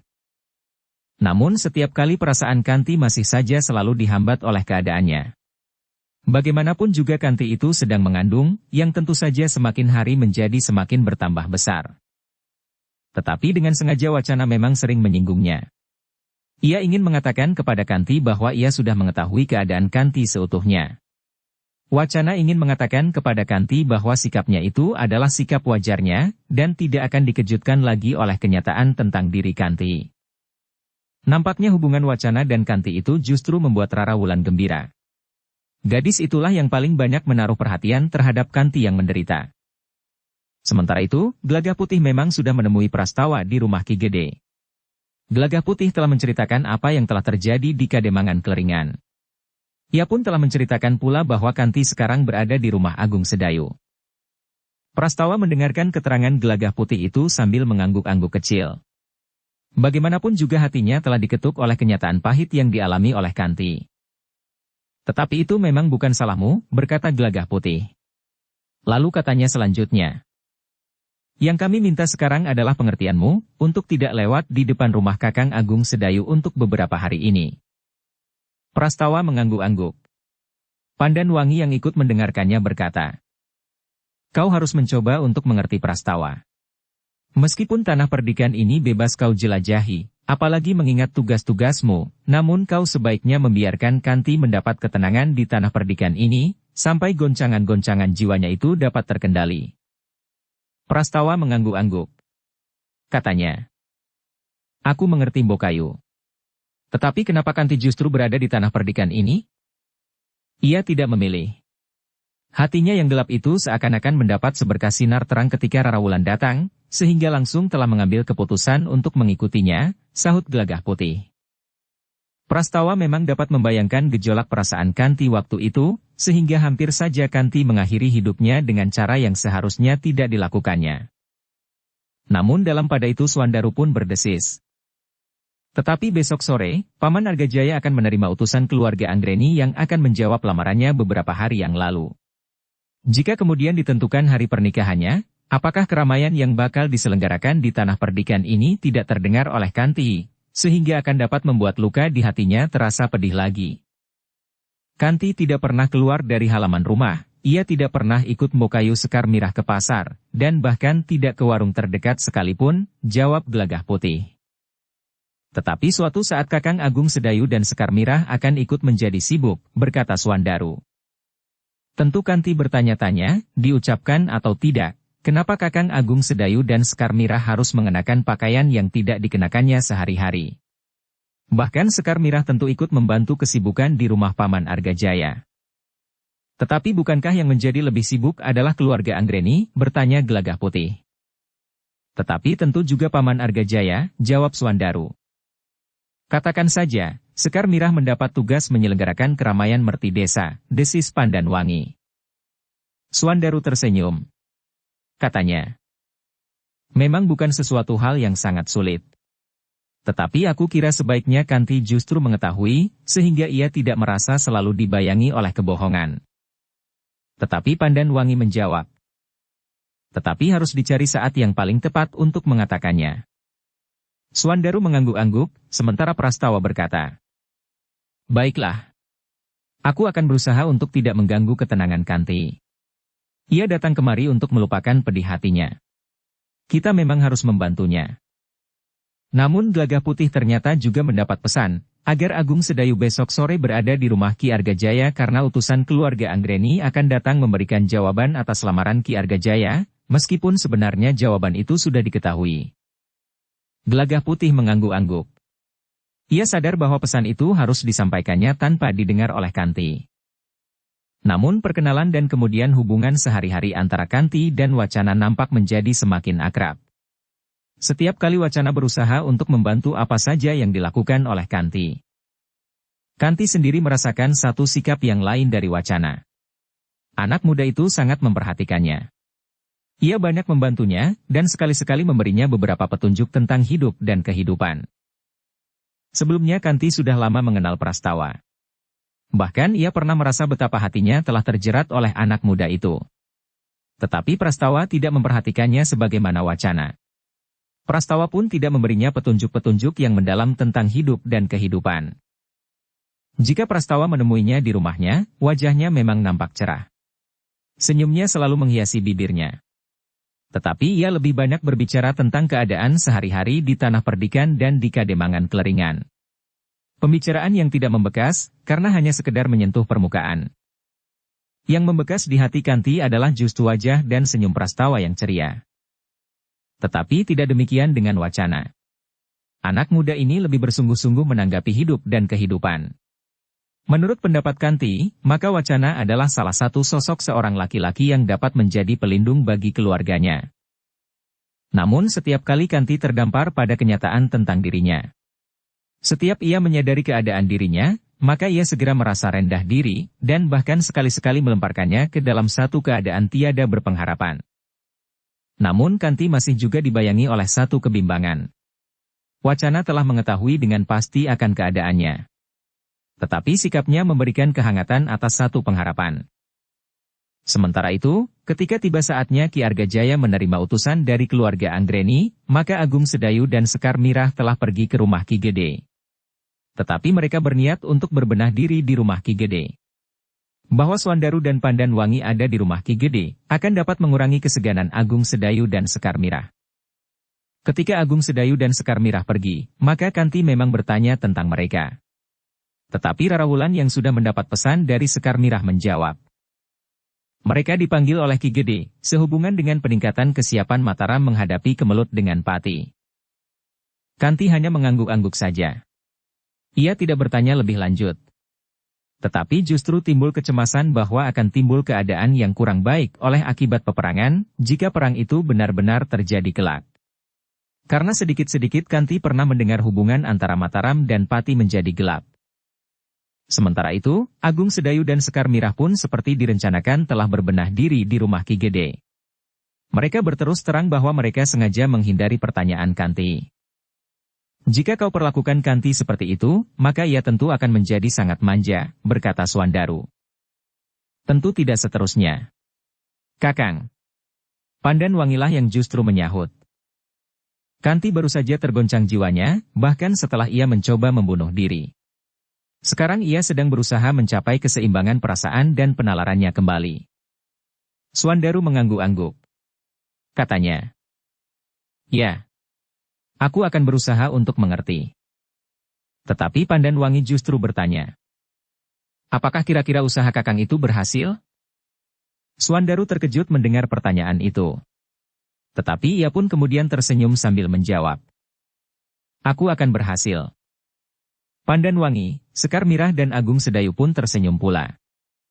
Demikianlah, sejenak kemudian mereka pun telah pergi ke rumah Ki Argajaya. Bahkan Ki Gede pun berkenan pergi pula, karena Prastawa selain kemenakannya maka ia adalah pemimpin pengawal tanah perdikan Menoreh. Sore itu, beberapa orang tamu telah datang ke rumah Ki Argajaya. Mereka adalah orang-orang yang dituakan oleh keluarga Anggreni dengan beberapa orang pengiringnya. Sebenarnya memang tidak ada masalah apa-apa. Segalanya sudah dapat diketahui, bahwa keluarga Anggreni datang untuk menerima lamaran Ki Argajaya, bahwa Anggreni akan diperistri oleh Prastawa. Tetapi ketika Ki Argajaya bertanya apakah keluarga Anggreni sudah mempunyai ancar-ancar waktu, maka utusan keluarga Anggreni itu menjawab. Sama sekali belum Ki Argajaya. Segala sesuatunya kami serahkan kepada Ki Argajaya. Tetapi bukankah ajang peralatan itu nanti berada di rumah calon pengantin perempuan? Bertanya Ki Gede. Benar Ki Gede, tetapi segala sesuatunya kami menunggu perintah dari sini. Tentu bukan perintah, sahut Ki Argajaya. Kita akan membicarakan bersama. Bagaimana kalau sepekan lagi, tiba-tiba Suandaru memotong. Jika hanya sepekan, aku akan menunggu. Ah! Pandan Wangi berdesah. Tetapi ia pun segera terdiam. Ia sadar bahwa ia tidak berwenang untuk menjawab. Ternyata utusan keluarga Anggreni yang dituakan itulah yang menjawab. Maafkan Ger. Jika sepekan lagi, maka kami akan menjadi sangat tergesa-gesa. Ki Jayaraga yang mendahului Agung Sedayu dan langsung pergi ke rumah Ki Argajaya itu pun tertawa pula. Katanya. Tentu tidak mungkin. Jika pernikahan itu harus diselenggarakan sepekan lagi, maka mulai besok keluarga calon pengantin itu harus sudah berbelanja, mulai memasak, dan jika Prastawa harus memakai upacara ngenger, malam nanti Prastawa harus berangkat. Suandaru pun tertawa. Katanya. Nampaknya aku terlalu memikirkan diri sendiri. Ki Argajayalah yang kemudian berkata. Sebaiknya, kami serahkan rencana saat pernikahan itu kepada keluarga calon pengantin perempuan. Hari, pasaran, tanggal dan bulan baik, dan waktunya, apakah pagi, siang atau sore hari. Kami akan menyesuaikan diri, karena kesibukan itu akan berlangsung di rumah calon pengantin perempuan. Untuk itu kami cukup diberitahukan saja. Utusan keluarga calon pengantin perempuan itu mengangguk-angguk. Katanya. Baiklah. Nanti kami akan membicarakannya dengan seluruh keluarga. Dalam sepekan ini kami akan memberitahukan hasilnya. Sebelum akhir pekan, sahut Suandaru. Aku hanya tinggal sepekan berada di tanah perdikan ini. Sebelum kami pulang, hendaknya kami sudah tahu kapan kami harus datang kembali kemari. Mudah-mudahan kami tidak sedang berada di medan perang. Tentu tidak, jawab Ki Gede. Jika perang terjadi sebelum hari pernikahan, maka pernikahan itu tentu dengan sendirinya akan tertunda. Demikianlah, pembicaraan itu pun segera berakhir. Tetapi untuk beberapa saat para tamu itu masih duduk berbincang-bincang tentang banyak hal yang menyangkut padukuhan-padukuhan di Tanah Perdikan. Namun akhirnya para tamu itu pun telah mohon diri meninggalkan rumah Ki Argajaya. Sepeninggal para tamu utusan keluarga calon pengantin perempuan, maka Ki Gede pun telah minta diri pula. Agung Sedayu dan Sekar Mirah akan singgah di rumah Ki Gede untuk berganti pakaian, sebagaimana mereka berangkat dari rumah. Ki Jairaga yang keluar dari rumah tidak bersama mereka dan langsung pergi ke rumah Ki Argajaya, akan langsung pulang. Suandaru memang masih mentertawakan mereka, seakan-akan seisi rumah itu telah dikendalikan oleh kehadiran Kanti. Tetapi Pandan Wangi pula yang berkata, "Apa salahnya menjaga perasaan seseorang? Jika Ki Jairaga berangkat dan pulang bersama-sama dengan Kakang Agung Sedayu dan Sekar Mirah, maka Kanti akan dapat bertanya-tanya. Jika saja pertanyaan itu terucapkan, maka akan dapat diberikan penjelasan meskipun harus berbohong. Tetapi jika pertanyaan itu disimpan di dalam hatinya, maka pertanyaan itu akan dapat mengganggu keseimbangan jiwanya yang sudah mulai membaik." Suandaru masih tertawa sambil mengangguk-angguk. Ya, aku mengerti." Sementara itu di rumah, Gelagah Putih masih sedang berada di kandang kuda. Sementara Rara Wulan berada di dapur untuk menjerang air. Kanti ternyata juga berada di dapur membantu Rara Wulan. "Sudahlah Kanti," berkata Rara Wulan. "Kau tidak boleh terlalu banyak melakukan sesuatu. Bukankah aku tidak berbuat apa-apa selain menunggui api agar tetap menyala," sahut Kanti. "Tetapi tidak baik bagimu untuk duduk terlalu lama di atas dingklik yang rendah itu," berkata Rara Wulan kemudian. Kanti memang bangkit. Tetapi ketika ia melihat air di gentong yang sudah tinggal sedikit, maka ia pun telah mengambil kelenting untuk mengisi gentong. Untunglah Rara Wulan melihatnya, sehingga cepat-cepat ia mencegahnya. "Jangan. Biarlah nanti orang lain yang mengisinya. Biasanya Kakang Gelagah Putih atau anak itu." "Aku tidak melihat Kakang Gelagah Putih," sahut Kanti. "Sukra agaknya juga sedang pergi." Rara Wulan mengerutkan dahinya. Ia justru bertanya, "Siapa yang kau maksud dengan Sukra?" "Anak itu," jawab Kanti. "Anak yang mana?" desak Rara Wulan. "Anak yang di sini. Tentu anak yang kau maksudkan untuk mengisi gentong itu." "Oh," Rara Wulan menarik nafas dalam-dalam. "Kenapa?" bertanya Kanti. "Namanya bukan Sukra," jawab Rara Wulan. "Siapa?" "Aku dengar Kakang Gelagah Putih pernah memanggilnya Sukra." Rara Wulan tersenyum. Katanya, "Aku juga pernah bingung memanggil anak itu, sehingga aku pernah menanyakannya. Menurut Kakang Agung Sedayu, nama sebenarnya adalah Gatra Bumi. Tetapi anak itu malu setiap kali ia mendengar namanya sendiri.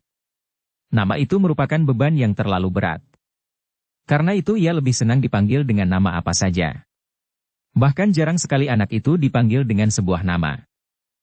"Jadi," bertanya Kanti. "Karena anak itu senang sekali ikan tambra, maka Kakang Gelagah Putih sering memanggilnya Tambra. Sering pula dipanggilnya Kampret, atau nama apapun. Tetapi lebih sering dipanggil dengan Tole," jawab Rara Wulan. Kanti mengangguk-angguk. Namun kemudian ia pun berkata, "Baiklah. Tetapi nampaknya anak itu tidak berkeberatan aku panggil Sukra. Biarlah aku memanggilnya Sukra untuk seterusnya." Rara Wulan tertawa. Katanya, "Yang lain tentu tidak berkeberatan. Kakang Gelagah Putih, Kakang Agung Sedayu dan yang lain tentu tidak berkeberatan pula." Ternyata ketika Gelagah Putih kemudian masuk ke dapur, Rara Wulan pun telah mengatakan kepadanya, bahwa anak yang ada di rumah itu sebaiknya dipanggil dengan sebuah nama. Gelagah Putih pun tertawa. Katanya, "Baiklah. Aku akan mengatakan kepada anak itu. Jika ia tidak berkeberatan, maka jadilah namanya Sukra." Ketika senja kemudian menjadi gelap, maka Ki Jairaga pun telah pulang lebih dahulu. Tetapi baik Gelagah Putih maupun Rara Wulan tidak bertanya sama sekali kepada Ki Jairaga tentang kepergiannya. Baru beberapa saat kemudian Agung Sedayu dan Sekar Mirah pun kembali pula. Kanti memang tidak melihat sesuatu yang perlu dipertanyakan kepada Ki Jairaga atau kepada Agung Sedayu dan Sekar Mirah.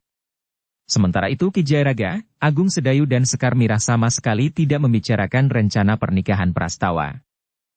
Malam itu, Gelagah Putih telah mengajak anak yang tinggal di rumah itu untuk berlatih. Setelah beberapa saat anak itu beristirahat setelah makan malam, maka Gelagah Putih membawanya untuk melakukan latihan-latihan ringan di kebun belakang. Namun sebelum mereka mulai berlatih, Gelagah Putih pun berkata, "Heh, kampret, kau sekarang mempunyai sebuah nama." "Jangan panggil namaku," jawab anak itu. Menurut orang tua-tua, nama yang menjadi beban terlalu berat, akan dapat membuat seseorang menjadi sakit-sakitan. "Tidak. Kau mempunyai nama baru." "Kanti yang memberikannya," berkata Gelagah Putih. "Kanti orang baru itu?" bertanya anak itu. "Ya. Nampaknya kau sangat menarik perhatiannya. Baginya kau adalah anak yang rajin dan mengerti tugas-tugas yang harus kau lakukan. Karena itu ia ingin memberimu nama, agar ia dapat memanggilmu dengan mudah," berkata Gelagah Putih. "Kenapa tiba-tiba namaku menjadi persoalan? Bukankah selama ini tidak ada masalah apapun dengan namaku?" bertanya anak itu. "Kau akan selalu dipanggil Sukra. Ceritakan kepada kawan-kawanmu yang memanggilmu kampret, bahwa namamu adalah Sukra," berkata Gelagah Putih kemudian. Anak itu mengangguk-angguk. Katanya, "Baik. Nama itu memang lebih baik." Gelagah Putih tersenyum. Namun kemudian katanya, "Nah, marilah. Kita akan mulai berlatih. Kita akan berlatih di udara terbuka kali ini. Kita lihat apakah nanti kita perlu pindah ke sanggar atau tidak. Latihan ini memang memerlukan tempat yang agak luas." Anak itu mengangguk kecil. Ia tidak lagi berani bersikap seenaknya lagi kepada Gelagah Putih. Demikianlah, Gelagah Putih pun telah mulai dengan latihan-latihan dasar olah bela diri. Gelagah Putih telah memperkenalkan anak itu dengan langkah-langkah panjang. Langkah-langkah yang akan dapat memberikan arti bagi ketahanan tubuh dan pernafasannya. Dengan sungguh-sungguh anak itu mengikuti segala petunjuk Gelagah Putih. Anak itu benar-benar ingin dapat menguasai dasar-dasar ilmu bela diri. Dengan demikian maka anak itu mampu menguasai beberapa unsur gerak dalam waktu yang terhitung cepat. Menjelang tengah malam, anak itu pun telah nampak mulai menjadi letih. Karena itu Gelagah Putih pun kemudian telah mengakhiri latihan-latihan itu. "Kau tidak usah terlalu memaksa diri, karena justru dengan demikian akan dapat mengganggu perkembangan kewadaganmu." Anak itu tidak berani lagi membantah. Ketika Gelagah Putih minta ia meletakkan ungkapan tenaganya dengan mengatur pernafasannya dengan cara yang telah diajarkannya, maka anak itu pun segera melakukannya. Setelah beristirahat dan setelah membersihkan dirinya dan berganti dengan pakaian yang tidak basah oleh keringat, maka Gelagah Putih pun telah pergi ke serambi Gandok. Ternyata Wacana juga belum tidur. Ia pun duduk di amben bambu di serambi Gandok pula. "Kau belum tidur?" bertanya Gelagah Putih yang kemudian duduk di sebelahnya. "Kau juga belum," sahut Wacana. "Aku baru saja berlatih bersama anak itu," jawab Gelagah Putih. Nampaknya ia bersungguh-sungguh ingin menguasai kemampuan bela diri. Wacana mengangguk-angguk. Tetapi agaknya ia tidak begitu tertarik mendengarnya. Namun tiba-tiba saja di luar dugaan Gelagah Putih, Wacana itu bertanya, "Setelah beberapa hari berada di sini, bagaimana pendapatmu tentang Kanti?" Gelagah Putih mengerutkan dahinya. Dengan agak ragu ia bertanya, "Maksudmu?" Wacana menarik nafas dalam-dalam. Untuk beberapa saat anak muda itu merenung. Namun kemudian betapapun ia ragu-ragu, namun ia pun berkata, "Gelagah Putih. Kanti membutuhkan seseorang yang bersedia menjadi sisihannya. Dengan demikian ia akan dapat dibebaskan dari penderitaan batin saat anaknya lahir." Di luar sadarnya Gelagah Putih memandangi wajah Wacana dengan dahi yang berkerut. Dengan nada rendah ia berkata, "Benar Wacana. Tetapi tentu dibutuhkan seseorang yang mau menerimanya secara utuh." "Tentu Gelagah Putih. Orang yang bersedia menjadi suaminya harus orang yang sudah mengetahui keadaannya, menerima tanpa syarat," jawab Wacana. "Ya. Jika tidak, maka pada saat bayinya akan lahir, maka perasaan dan penalarannya yang kini mulai menjadi seimbang akan terguncang lagi. Bahkan mungkin lebih keras. Anak itu baginya akan menjadi beban yang tidak akan dapat diletakkannya." "Aku sependapat, Wacana," berkata Gelagah Putih. "Tetapi tentu diperlukan seseorang yang bersedia melakukannya dengan penuh kesadaran." Gelagah putih, suara Wacana merendah. Aku sudah mengetahui keadaan Kanti. Tetapi aku juga mengetahui bahwa ia memerlukan seseorang yang membantunya mengatasi goncangan-goncangan perasaannya di saat bayi lahir. Maksudmu, bertanya Gelagah putih. Aku bersedia menjadi orang yang dapat membantunya itu, berkata Wacana sambil memandang ke kejauhan. Gelagah putih menarik nafas panjang.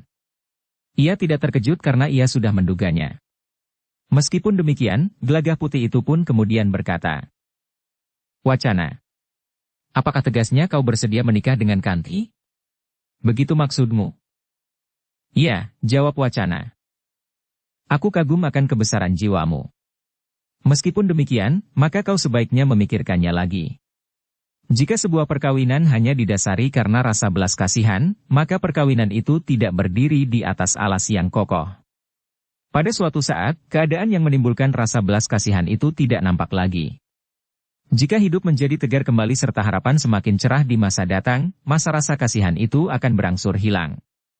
Pada saat yang demikian perkawinan itu akan menjadi goncang. Gelagah putih, berkata Wacana dengan nada berat. Jika aku bersedia menjadi suaminya, dasarnya bukan semata-mata belas kasihan. Setelah aku mengenalnya dari dekat, maka aku yakin bahwa Kanti adalah seorang perempuan yang baik. Ia akan menjadi seorang yang setia dan mengerti akan tugasnya. Terus terang Gelagah putih, aku seakan-akan telah menemukan apa yang pernah hilang daripadaku beberapa waktu yang lalu.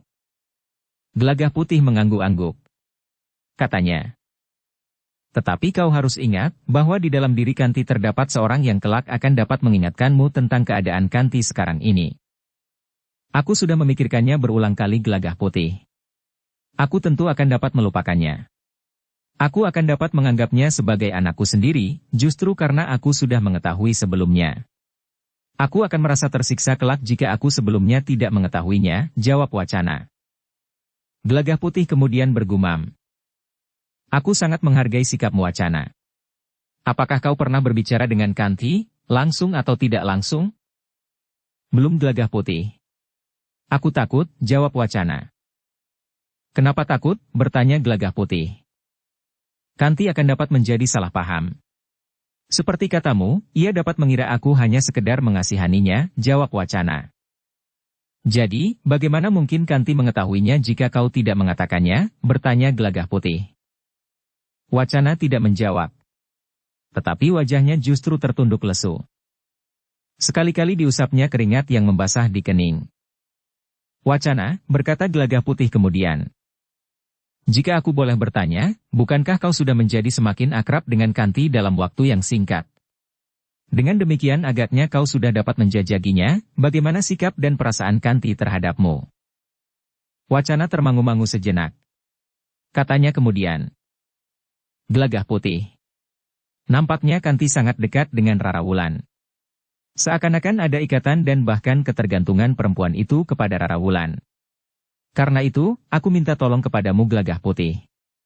Katakan kepada Rara Wulan persoalanku ini. Jika yang menyampaikan hal itu kepada Kanti adalah Rara Wulan sendiri, maka tanggapan Kanti tentu akan berbeda. Gelagah putih mengangguk-angguk. Dengan nada rendah ia menyahut. Aku mengerti Wacana. Biarlah Rara Wulan mengatakannya. Terima kasih, Gelagah putih. Tetapi aku mohon Rara Wulan berhati-hati, agar Kanti tidak menjadi salah paham, desis Wacana. Baiklah. Mudah-mudahan niat baik yang memancar dari kebesaran jiwamu itu dapat terlaksana. Semuanya akan ikut bergembira. Tentu saja Kakang Agung Sedayu, Mbukayu Sekar Mirah akan menyambut dengan gembira. Demikian juga Ki Jayaraga. Menurut pendapatku, yang juga akan menyambut dengan sepenuh hati adalah Prastawa. Ia akan merasa terlepas dari satu himpitan perasaan bersalah, meskipun sebenarnya ia tidak bersalah. Ya. Prastawa memang tidak bersalah, desis Wacana. Gelagah putih menarik nafas dalam-dalam. Ia melihat jalan keluar yang baik bagi Kanti. Namun demikian, Gelagah putih berniat untuk berbicara dengan Agung Sedayu dan Sekar Mirah lebih dahulu, sebelum ia minta kepada Rara Wulan untuk menyampaikannya kepada Kanti. Malam itu, Wacana dapat tidur nyenyak. Ia merasa bahwa sebagian bebannya telah diletakkannya. Ia berharap bahwa Gelagah Putih dan Rara Wulan benar-benar bersedia membantunya. Pagi berikutnya, Gelagah Putih benar-benar telah menyampaikannya kepada Agung Sedayu dan Sekar Mirah. Ketika Sekar Mirah meletakkan minuman hangat di ruang dalam, maka Gelagah Putih telah minta untuk berbicara sejenak. "Apa yang akan kau bicarakan?" bertanya Sekar Mirah. Gelagah Putih berdesis. "Biarlah Rara Wulan mengatakannya." "Penting. Tentang wacana. Di mana kita dapat berbicara bersama Kakang Agung Sedayu?" Sekar Mirah pun kemudian menyampaikannya kepada Agung Sedayu, yang sedang berbenah diri dan mengenakan pakaian keprajuritan di dalam biliknya. "Panggil Gelagah Putih kemari," desis Agung Sedayu. Di dalam bilik Agung Sedayu, Gelagah Putih telah menyampaikan persoalan wacana dalam hubungannya dengan Kanti. "Bukan sekedar karena belas kasihan," berkata Gelagah Putih kemudian. "Aku percaya kepada wacana," desis Agung Sedayu. Ia merasa menemukan kembali apa yang pernah hilang daripadanya, meskipun sudah tentu bobotnya tidak sama. "Tetapi aku pun melihat bahwa Kanti akan dapat menjadi seorang istri yang baik. Pengalaman pahit yang pernah terjadi atas dirinya akan membantu membuatnya lebih berhati-hati melintas langkah-langkah kehidupan. Menurut pendapatku, pada dasarnya Kanti adalah anak yang baik," sahut Sekar Mirah. "Tetapi bagaimana dengan anak yang dikandungnya?" Wacana menyadari sepenuhnya akan kehadiran seorang anak segera setelah pernikahannya. Tetapi menurut Wacana, justru karena hal itu sudah diketahuinya, maka tidak akan menjadi beban yang berlebihan baginya kelak. "Baiklah," berkata Agung Sedayu. "Aku tidak berkeberatan." "Apakah Mbokayu juga tidak berkeberatan?" bertanya Gelagah Putih. "Aku juga tidak berkeberatan," jawab Sekar Mirah. Gelagah Putih mengangguk-angguk. Katanya, "Jika demikian, aku akan berbicara dengan Rara Wulan nanti. Katakanlah, mudah-mudahan Kanti tidak menjadi salah paham.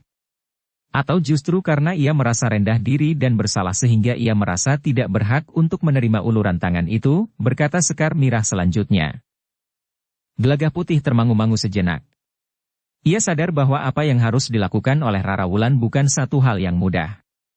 Justru karena persoalannya langsung menyentuh dasar hatinya yang paling dalam.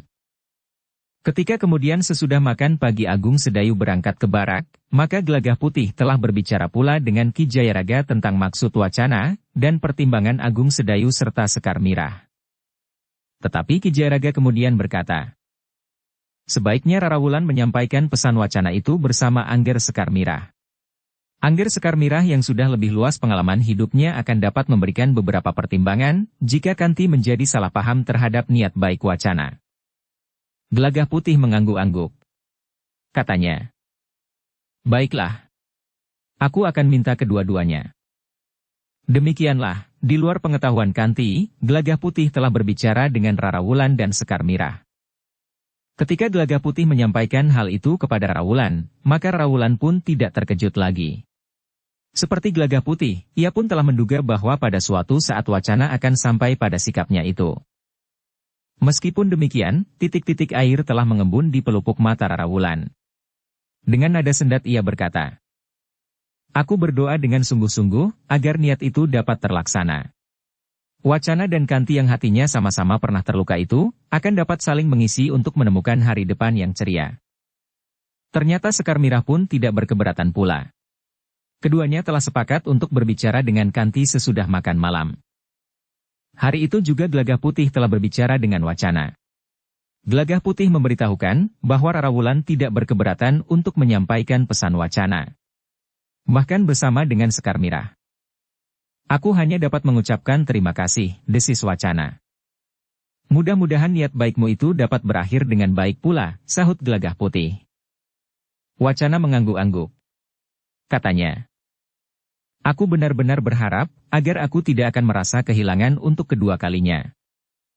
Kami akan berusaha sejauh dapat kami lakukan," wacana, desis Gelagah Putih kemudian. Namun dengan demikian Gelagah Putih pun menjadi cemas. Jika terjadi salah paham, maka hati kedua-duanya akan menjadi semakin terluka. Hari itu tiba-tiba saja menjadi hari yang gelisah bagi seisi rumah Agung Sedayu, kecuali Kanti yang masih belum tahu apa yang sedang direncanakan oleh seisi rumah itu. Mereka dibayangi oleh berbagai kemungkinan yang dapat terjadi. mungkin Kanti akan merasa berbahagia. Tetapi mungkin justru terjadi salah paham. Tetapi baik Sekar Mirah maupun Rara Wulan berusaha untuk tidak menampakkan kegelisahannya kepada Kanti yang sudah terbiasa membantu mereka di dapur. Menjelang matahari sepenggalah, Ki Jayaraga sudah siap untuk pergi ke sawah.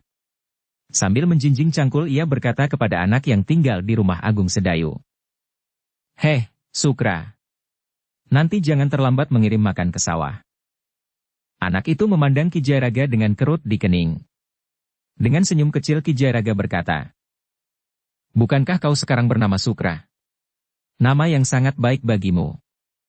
Anak itu mengangguk-angguk. Katanya, "Ya, aku bernama Sukra. Aku senang pada nama itu." "Yang penting, jangan terlambat," berkata Ki Jayaraga kemudian. Demikian Ki Jayaraga pergi ke sawah, maka Wacana, yang agaknya juga menjadi gelisah, berkata kepada Gelagah Putih, "Aku akan ikut Ki Jayaraga ke sawah." Gelagah Putih tersenyum. Ia melihat kegelisahan yang terbayang di wajah Wacana. "Baiklah," berkata Gelagah Putih. "Sebentar lagi aku juga akan pergi menemui para pengawal di rumah Ki Gede." Melihat Gelagah Putih tersenyum, maka Wacana pun tersenyum pula meskipun agak tertahan.